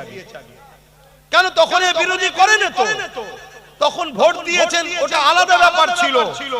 কিন্তু আজকে যখন দুশমনি করছে, জেনে যাবার পরে আর সাপোর্ট করলে ঈমান থাকবে? তা মসজিদ মাদ্রাসা দুশমনদের বিরুদ্ধে বলার অধিকার নেই? আমি এই অধিকার নিয়ে বলেছি। আমি এরপরে বলেছি, যদি কেউ বলে কোরআন শেষ হয়ে যাবে, আমার উন্নতি শেষ হবে না, এ কথাটা ঠিক বললো না ভুল বললো? কোরআন কি শেষ হবে আপনারা মানেন? তাহলে কোরআন যে শেষ হবে বলে সে অন্যায় করেছে না করেনি? তাহলে যে অন্যায় করে তার বিরুদ্ধে হাত দিয়ে লড়তে হবে। যদি হাতে লড়তে না পারো মুখ দিয়ে প্রতিবাদ করতে হবে। যদি মুখে প্রতিবাদ করতে না পারো অন্তর থেকে ঘৃণা করতে হবে। তা না করে যে কোরআন শেষ হয়ে যাবার ধারণা রাখে, তাকে যদি কোনো মুসলমান ভোট দিয়ে শক্তিশালী করে, তার মানে সেও কোরআনের দুশমন, তার কোনোদিন ঈমান থাকতে। আমি এটা বলি, আমি জিজ্ঞেস করছি, মোদি রাম মন্দির করেছে, রাজ্য সরকার দীঘায় মন্দির করেছে। সরকারের কাজ মন্দির মসজিদ করা নয়, তারপরও চলো ধর্মীয় বিষয় তো বড় সেনসিটিভ বিষয়, সাধারণ মানুষ বুঝবে না, চলো ওর ধর্মের জিনিস ও করেছে, ধর্মের জিনিস করেছে, তর্কে যাচ্ছে না, চলো ছেড়ে দাও। কিন্তু তুই করেছিস তোর ধর্মের কাজ, তোর ধর্মের পোশাক তোর জন্য হালাল, আমার জন্য হালাল কি? কুরবানির গোশত আমার জন্য হালাল, অমুসলিম ভাইরা কি পছন্দ করে? তাহলে আমি প্যাকেটে বাড়ি করে যদি খাওয়াই, এটা কি তাদের সঙ্গে গাদ্দারি ধোঁকাবাজি করা নয়? তাদের সঙ্গে দুশমনি করা নয়? তাহলে রাজ্য সরকার রেশনের মাধ্যম দিয়ে প্রসাদ খাইয়ে উম্মতে মুহাম্মাদিকে কাফের মুশরিক বানাবার প্ল্যান করেছে, হ্যাঁ কি না? এটা ঠিক করছে না অন্যায় করে? তাহলে এই রকম যারা ইসলাম বিদ্বেষী তাগুত শক্তি, যারা উম্মতে মুহাম্মাদিকে কাফের বানাতে চায়, ইসলাম তাদেরকে মুশরিক বানাতে চায়, এই সরকারের বিরুদ্ধে হাত দিয়ে লড়াই করা দরকার আছে না? যদি হাত দিয়ে না হয় মুখ দিয়ে প্রতিবাদের দরকার আছে না? নাই। যদি মুখ দিয়ে না হয় অন্তরের ঘৃণা করে দূরে যাওয়া দরকার আছে না? নাই। তা না করে মুসলমান যদি একে ভোট দেয়, তার মধ্যে ঈমান আছে? এই ধানের মতো দেখতে আরেকটা কি যেন থাকে সাথে। কেন ভাই চিটে? ওর ভেতরে অরিজিনাল মালটা নাই, দেখতে এক মুসলমান, অরিজিনালটা ভেতরে যদি না থাকে এই চিটের মতো বার করে দেওয়া হবে, যাকে বলা হয় বেঈমান। দেখতে অরিজিনাল, দাড়িওয়ালা, টুপিওয়ালা, হাজি, নামাজি, মুসল্লি, ইমাম, মাওলানা, বক্তা সব ঠিক আছে, এত বড় প্রকাশ্য কোরআন ইসলামের দুশমন জানার পরও এর পক্ষে এখনো কেউ যদি ব্যাট ধরে, এর পক্ষে এখনো কেউ যদি গুণ গায়, জেনে রেখে দিও সে দেখতে চালে ধানের মতো, কিন্তু তার ভেতরে চাল নাই, ও চিটে, ও বাদ দাও, কেন ওর ঈমান নেই। এটা বলে দেওয়া দরকার আছে না? এইটা বলেছি আমি। অপরাধ করেছি, যদি অপরাধ হয় তো তো পাওয়ার তো তোমাদের হাতে। মলি সাহেব ডাকো, তোমাদের দলে তো অনেক মলি সাহেব আছে, ডাকো, ব্রিকেটে একবার বসা হবে, বাস হবে, ঈমান থাকবে কি যাবে, ওখানে আলোচনা হবে। কথা বুঝে আসছে না? তো ভাইরা আমার, কুকুর কি ঘাস খায়? কিন্তু কখনো যদি খায় তাহলে জানতে হবে কুকুরের পেট খারাপ হয়েছে। কুকুরের কি হয়েছে? পেট খারাপ। আর দেখোনি পেট খারাপ হলে পাতা খায় কুকুর, জানো না এটা? হ্যাঁ, ডুমুর পাতা। কেন খায়? পেট খারাপ হয়েছে তাই। মুমিন মুসলমান কখনো ইসলামের দুশমনের সঙ্গে যদি হাত মিলিয়ে ইসলাম বিক্রি করার জন্য কিছু খায়, জেনে নিতে হবে ওর যেমন পেট খারাপ হয়েছে, এর ঈমান খারাপ হয়েছে। এটা মাথায় রেখে দিও। আমি শেষ কথা বলছি, হাক্কানি উলামা চিনবেন কি করে? হাক্কানি উলামা চিনবেন কি করে? হাক্কানি উলামা চিনার একটা বৈশিষ্ট্য হলো এটা, হাক্কানি উলামারা কখনো জালিম শাসকের পক্ষে সাথ দেয় না। কেন? জুলুম আর ইসলাম এক জায়গায় হতে, সত্য আর মিথ্যা এক জায়গায় হতে, তা ইসলাম আর জুলুম কখনো এক জায়গায় হতে, তাহলে যারা জালিম হয় তাদের সঙ্গে হাক্কানি উলামা কখনো সাথে থাকতে, যুগে যুগে যুগে যুগে হাক্কানি উলামাদের সঙ্গে জালিম শাসকের লড়াই হয়েছে। সমস্ত নবীরা লড়াই করেছে জালিম শাসকের বিরুদ্ধে। আমার নবী লড়াই করেছে জালিম শাসকের বিরুদ্ধে। আমার হুসাইন পাক লড়াই করেছে জালিম শাসকের বিরুদ্ধে। আমার মুজাদ্দিদ আলপে সানি লড়াই করেছে আকবর জালিম শাসকের বিরুদ্ধে। আমার গরিবে নওয়াজ লড়াই করেছে জালিম পৃথ্বীরাজের বিরুদ্ধে। আমার মুজাদ্দিদ জামাল লড়াই করেছে জালিম ব্রিটিশদের বিরুদ্ধে। আজকে সে যেই হোক, যত ভিআইপি ঘরের ছেলে হোক, যদি জালিমদের হয়ে ব্যাট ধরে তাহলে মনে নিতে হবে এ হাক্কানি নয়। কথা মাথায় ঢুকছে তো নাকি? কথাগুলো কষ্ট দিচ্ছে না তো? তাহলে বাঁচাবার চেষ্টা করে বুঝাচ্ছি। এখন আমার শেষ কথা, যদি কেউ মসজিদ মাদ্রাসার দুশমন হয়, মসজিদ মাদ্রাসা মিটাতে চায়, তার বিরুদ্ধে কারা লড়তে চান একটু হাত তুলে দেখান। আল্লাহকে সাক্ষী রেখে হাত তুলবেন, আমাকে দেখাবার দরকার নেই। আল্লাহকে সাক্ষী রেখে হাত তুলে, হাত তুলে রাখবেন, হাত নামাবেন না। তুলেছেন হাত, জোর করলাম, জোর করলাম। কেউ হাত তুলতে বাকি আছে কি একটু দেখুন তো? কেউ বাকি থাকলে তার সঙ্গে ঝগড়া করব না, কিন্তু দেখে রাখা দরকার আছে না নাই? কেউ বাকি আছে কি একটু দেখুন। যদি কেউ বাকি থাকে শুধু জেনে লিয়া দরকার এ আমাদের নয়। ঠিক তো নাকি? দুটো জিনিস হতে পারে, খুব মন দিয়ে শুনবেন। যদি বলেন আমি মুসলমান তোদের নয় মানে, তাহলে জানতে হবে ও মুসলমান সূরাতে সকলে ওই চিটে টাইপের, ওর ঈমান নেই। আর নচেত চাষ আমাদের জমিনে হয়েছে কিন্তু অন্য কেউ করে দিয়ে গেছে, মানে গোড়াই গন্ডগোল। কথা বুঝে এসছে তো নাকি? না বুঝতে পারেন না? হ্যাঁ, ভালো করে বুঝুন। কেন একজন মদ খেতে পারে, চুরি করতে পারে, বদমাশি করতে পারে, অনেক বড় বড় পাপ করতে পারে, কিন্তু ঈমানদার হালাল রক্ত যার শরীরে আছে সে ইসলামের দুশমন হতে পারে না। এটা তার নমুনা। দাড়ি চাচতে পারে, প্যান্ট শার্ট পরতে পারে, যাত্রা ফাংশন থিয়েটার গান শুনতে পারে, কবিরা গুনাহ করছে, কিন্তু ইসলামের দুশমন কোনদিন হালাল রক্ত হলে করতে পারে না। ঈমানদার হলে কখনো করতে, ওর জন্য হয়তো ভাই গোড়াই গন্ডগোল, আর নচেত মুসলমান ঘরে জন্ম হয়েছিল, এখন ও বেঈমান হয়ে গেছে। কথা মাথায় ঢুকছে তো নাকি? এবারে বলুন, যদি কেউ মসজিদ মাদ্রাসা কবরস্থান ওয়াকাফকে বাঁচাবার চেষ্টায় লড়ে, তার হাতকে শক্ত করার দায়িত্ব ঈমানদারদের আছে না নাই? তারা বলছেন আছে, একটু হাত তুলে দেখান। ঠিক বলছেন, এটাও একটু দেখেলেন কেউ বাদ আছে কিনা, দেখেলেন কেউ বাদ আছে কিনা। শোনেন তাহলে নামটা বলেই দিয়ে যায়।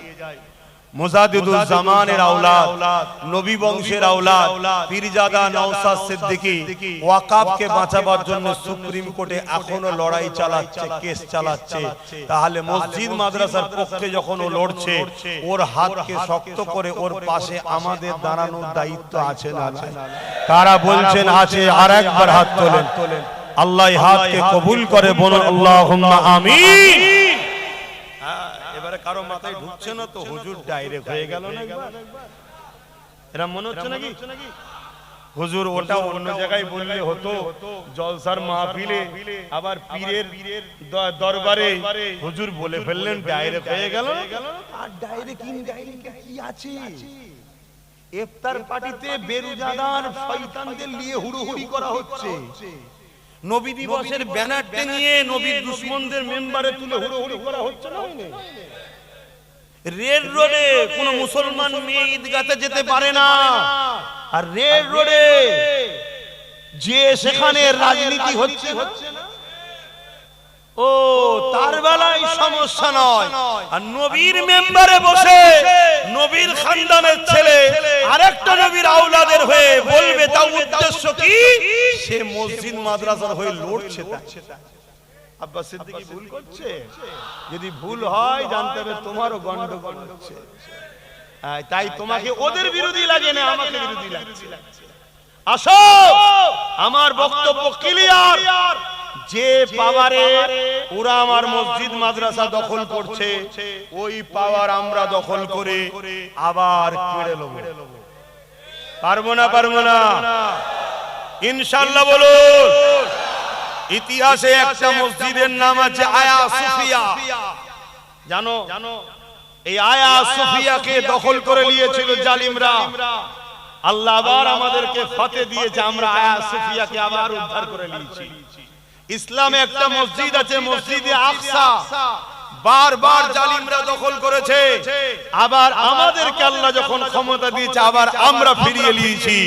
তা আগামী দিন চেষ্টার পর চেষ্টা, চেষ্টার পর চেষ্টা, কারো মসজিদ, কারো অন্য ধর্ম স্থানকে কারা ইসলাম আমাদেরকে শেখায়নি, কারোর উপরে জুলুম করা ইসলাম আমাদেরকে শেখায়নি।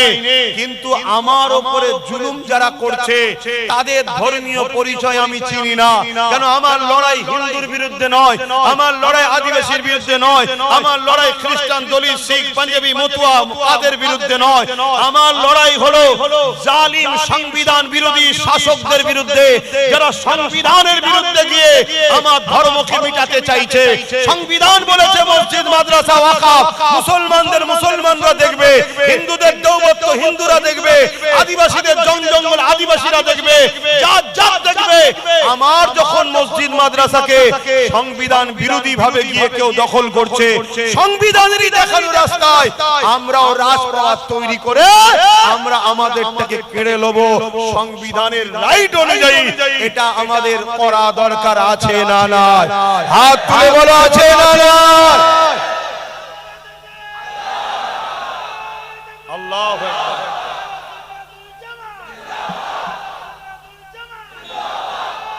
আল্লাহু আকবার। আল্লাহর জাত পাকের কসম করে বলছি, তোমরা যদি আমার সাথ দাও, সিদ্দিক আকবরের কোন নবী বংশের আওলাদ, আমি তোমাদেরকে চ্যালেঞ্জ দিচ্ছি, এদের ঘাড়কে মেনে নিতে হবে। এই যে চেয়ারে বসে আছে চারটে পায়া, শুধু একটা দখল করে নাও।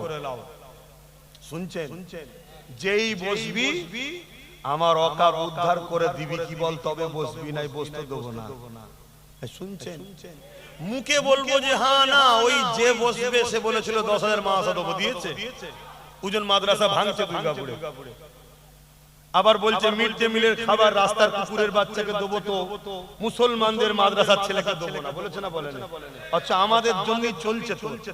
তোর ঠাট ভাট আগে পিছিয়ে গাড়ি কাঁই কাঁই কাঁই করে ঘুরছে, আমরা তো সাথ দিয়েছি। তাই বিগত সরকার থেকে যখন সাথ তুলে নিয়েছি, ও সরকারের ধুতিটা খুলে পড়ে যাচ্ছে, কেউ গুজার লোক ছিল না। আমরা সাথ দিলে তো চলে, ঠিক না বেটি? তাহলে আজকে আমরা সাথ দিয়েছি, তাই তোর চলছে। তুই বলিস মাদ্রাসার ছেলেদেরকে মিড ডে মিল দেবো না, কুকুরের বাচ্চাদের দেবো, পথচারী কুকুরদের। তুই উদাহরণ দিবার রাস্তা খুঁজে পাসনি, কুকুরের বাচ্চার সঙ্গে আমাদের বাচ্চাদের তুলনা করলি। তুই সবথেকে বড় জাহান্নামের কুকুর, অন্য কেউ না, আমাদের বাচ্চারা নয়। কথা বুঝে আসছে না? কিন্তু বড় দুঃখের বিষয়, আমার জাতের মধ্যে গাদ্দার আছে। এই গাদ্দারগুলোকে চিনতে হবে। আজকে দেখছে নওশাদ তো বেশ আগিয়ে যাচ্ছে, শুধু মুসলমান নয়, ওর পিছনে অন্য ধর্মের লোকেরাও সাথ দিচ্ছে। একটা যদি ভালো জায়গা পেয়ে যায়, আর এমনটা হবে দেখা যাবে ও ছাড়া সরকার হচ্ছে না, তাহলে ও তো তখন বলবে এই গলায় বকশি এটকেছে, এবারে আজা আজা কি যত খুশি খেলবি পানিতে, বকশি যদি ঠিকভাবে আটকায় কি ফাঁসবে না? ফাঁসবে না। এই জন্য আবার নতুন প্ল্যানও চলছে, নওশাদকে যাতে সবাই না যায় ডিভাইড করে দিবার জন্য নতুন দল খোলার প্ল্যান চলছে। এগুলো একটু মাথায় লাও। আমি একটা কথা শুধু বলবো, রাসূলুল্লাহর কথা। আমি যা বলবো হুজুরকে নিয়ে বলবো। কেন হুজুরের কথা মানতে হবে তো নাকি? হুজুরের কথা না মানলে আমাদের শান্তি আছে? হুজুর বলছে পাহাড় সরে গেছে, বিশ্বাস করো। মানুষ পরিবর্তন হয়েছে, সহজে বিশ্বাস করো না। ই ঘরে ও ঘরে সি ঘরে সব ঘরে সংসার করে হঠাৎ করে তুমি বলছো আমি মুসলমান হয়েছি, ভালো কথা, আলহামদুলিল্লাহ মুসলমান হয়েছে তো ভালো কথা না খারাপ কথা? কিন্তু হঠাৎ করে মুসলমান হয়ে আমার ইমামকে সরিয়ে বলবো তুই নামাজ পড়া, এটা বুকামি হবে না? হবে না? তুমি মুসলমান হয়েছে ভালো কথা, আসো মসজিদে আসো, আমার ইমাম নামাজ পড়াবে, পিছনে দাঁড়াও, ইক্তেদা করো। তোমাকে 1 বছর 2 বছর 5 বছর দেখে যদি মনে হয় যে না রে সত্যিকারেরই মুসলমান হয়েছে, তারপরে আল্লাহ চাইলে তুমি ইমামতি করবে। কিন্তু এসেই বলছে আমি ইমাম হব, তাহলে সন্দেহ করা দরকার আছে না? না, বোঝার হলে বোঝো। কেন এমন একটা জায়গায় তোমরা আছো, এরপরে কিন্তু খাদ একেবারে দেয়ালের শেষে চলে গেছো। যদি তোমার মসজিদকে নিতে পারে, কবরস্থান মাদ্রাসাকে নিতে পারে, মনে হয় তোমার ঘরগুলো নিরাপদ। এই জায়গাটা যদি আঘাত হয়, এই অত্ত এলাকা সব মুসলমান সাথ দেবে না? দেবে না? কারণ এটা সবার প্রিয় লোকের জায়গা, এটা পীরের থান বা পীরের দরবার, তাই তো নাকি? সবার সমস্ত মুসলমান সাথ দেবে। শুধু মুসলমান নয়, এই এলাকায় যারা নিজের ধর্মকে ভালোবাসে, অন্য ধর্মকে সম্মান করে, এমন অমুসলিমও যারা আছে, তারাও বলবে এটা অন্যায়, সাথ দেবে না? দেবে না? কিন্তু তোমার ঘর যদি ভাঙে, তোমার পাশের বাড়ি সাথ দেবে? তাহলে যদি মসজিদ তোমার দখল করে নেয়, তোমার ঘর নিরাপদে আছে তুমি ভাবছো কি করে? অতএব আল্লাহ যে পাওয়ারটা এখনো দিয়ে রেখেছে, ঠিক জায়গায় দাও। বুঝে আসছে তো নাকি? কেন যে পাওয়ারে ও আমায় কাটছে, ওই পাওয়ার দখল করো। একটা দিয়েছে মাত্র ভাঙরের লোকেরা, একটা। ভাঙরের লোককে সবাই দোয়া করছে, এখন করছে না? করে না? একটা দিয়েছে, ওই একটাই সবার ঘুম হারাম করে দিয়েছে। দেখো না, এত জায়গায় এত কিছু হচ্ছে। ওই যে পূর্ব মেদিনীপুরের শুভেন্দু দিন রাত পাগলের মতো ভুলভাল বকছে না? বকে নে কই? ওকে ধরার জন্য ওর এলাকায় থানা বেরিয়েছে, কিন্তু ভাঙরে দেখুন একটার পর একটা থানা বাড়াচ্ছে। কেন? নওশাদকে রুখতে হবে। এসব এক কোয়ালিটির রে ভাই, এসব এক কোয়ালিটি, এসব তালে মাতাল, সব ভেতরে ভেতরে সেটিং আছে। ও দিন রাত গাল দিচ্ছে আমাদেরকে, ভয় দেখাচ্ছে যাতে করে আমরা ওর বোনের কলেজে বসে থাকি। এসব প্ল্যান চলছে। তো যাক, মসজিদ মাদ্রাসার স্বার্থে কিছু কথা বললাম ধর্মগুরু হিসাবে, আমি কোন রাজনীতির নেতা হিসেবে কথা বলতে শুনেছি। হ্যাঁ, কোন জনসভায় যদি দাঁড়াই, সেটা আলাদা প্ল্যাটফর্ম। এখানে যখন দাঁড়িয়েছি, আমি আমার মসজিদের পক্ষে কথা বলবো না? বলবো না? সেই জন্য বললাম, একদিকে মসজিদের দুশমন, আর একদিকে মসজিদকে বাঁচাবার জন্য কেউ লড়ছে। একজন ধর্মগুরু হিসাবে, পীরজাদা হিসাবে আমার উচিত মানুষকে সজাগ করানো যে এর হাতকে শক্ত করো, ওদের হাতগুলোকে ভেঙে দাও। দরকার আছে না নাই? আর কথা বরাবরই কে কে দুঃখ পেলেন আমার কথাতে? কি গো দুঃখ পান না তো? হ্যাঁ, আর একটা শেষ কথা, কাজ চলছে, আমি মুসলমান তো, কাজ চলছে, আমি মুসলমান তো, কাজ চলছে, আমি মুসলমান তো, চেষ্টা করছি। যদি ডাকি ব্রিগেডে খবর পেলে রাজি আছেন তো যেতে? ঠিক বলছেন? কেন মাথা দেখাবার দরকার আছে? কি মাথা দেখাবার? আমার দেশে 26শে জানুয়ারি দেখানো হয় জানেন তো নাকি? আমার দেশে 26শে জানুয়ারি বেরোয় জানেন না? মাটির তলা থেকে অনেক কিছু বার করে দেখানো দরকার আছে না নাই? আয় দেখানো হয়, এই পাকিস্তান দেখেরা সাইজ করবি নি, একটা ঝাড়বো দম লিবার আগেই দম বুক ফেটে মরে যাবি। কি দেখানো হয় না? আমাদেরও একটু দেখানো দরকার যে আমরা মরে যাইনি, আমাদেরও আছে। তুই কি ভাবছিস প্যাটিস ব্যবসায়ীকে মেরে বাহবা মনে করছিস? না, আমরা বড় মনের মানুষ, মাফ করতে জানি, কিন্তু তা বলে মনে করিসনি যে আমাদের ঘরে ছেলে হয়। শুনছেন তো নাকি? দেখানো দরকার আছে না? না, এই খবর পেলে যেতে হবে, কিন্তু গাড়ি ভাড়া নেই, গাঁটের পয়সা, নিজের দরদ দিয়ে। কেন আমি তোমাকে তো কিনতে এসিনি যে দিলাম যা কিনে নিলাম, না না না, 500 টাকা 1000 টাকায় বিক্রি হবে না। মাথায় রেখে দেই, এই বাচ্চাগুলোর ভবিষ্যতের কথা ভাববে। আজ যদি তোমাদের এই হাল হয়, এদের কি হবে? হ্যাঁ, তো যাকার কথা নয়, আমাকে যেতে হবে। আর কে আছে? আচ্ছা ঠিক আছে, এখন ইমাম সাহেব ওয়াজ করবেন, তারপরে আরো উলামা হযরত আছেন, সম্ভবত বসিরহাট হুজুর। ও আচ্ছা, ফুরফুরা থেকে আমার হুবুতো ভাই মাহতাব হোসেন সাহেব তিনি আছেন, আসবেন। ও আচ্ছা, বসিরহাট হুজুরের আওলাদ মনিরুল আমিন সাহেব তিনিও আসবেন, আলোচনা করবেন। এখন আমি বিদায় নিচ্ছি, এবার আগে ছোট্ট করে দোয়া, আল্লাহুম্মা আমিন। আয় আল্লাহ, যদি সত্যি এরা দুনিয়ায় আমাদের সাথ দেয়, আল্লাহ যদি সত্যি এরা দুনিয়ায় আমাদের সাথ দেয়, মালিক পরকালে একসাথেই আমাদেরকে জান্নাতে রেখো আল্লাহ। আয় আল্লাহ, হাবিবের খাতির রহমত করে, দয়া করে, মেহেরবানি করে আমাদের জীবনের গুনাহ খাতা আপনি maaf করে দেন। নামাজি, রোজাদার, মুত্তাকি, পরহেজগার, হাজী গাজী বানিয়ে দেন আল্লাহ। আয় আল্লাহ, এই মাহফিলকে কবুল করেন, এই জলসা কমিটিকে কবুল করেন, যারা আমার পূর্বে আলোচনা করেছে দিনের পক্ষে আলোচনাকে কবুল করেন। আমার পরে আরো অনেকে রয়েছে, বিশেষ করে ফুরফুরা থেকে, ফুরফুরা শরীফ থেকে আমার ফুফুতো ভাই আসবেন, এবং বসিরহাট হুজুরের আওলাদ তিনি আসবেন, এবং ইমাম সাহেব একটু আলোচনা করবেন।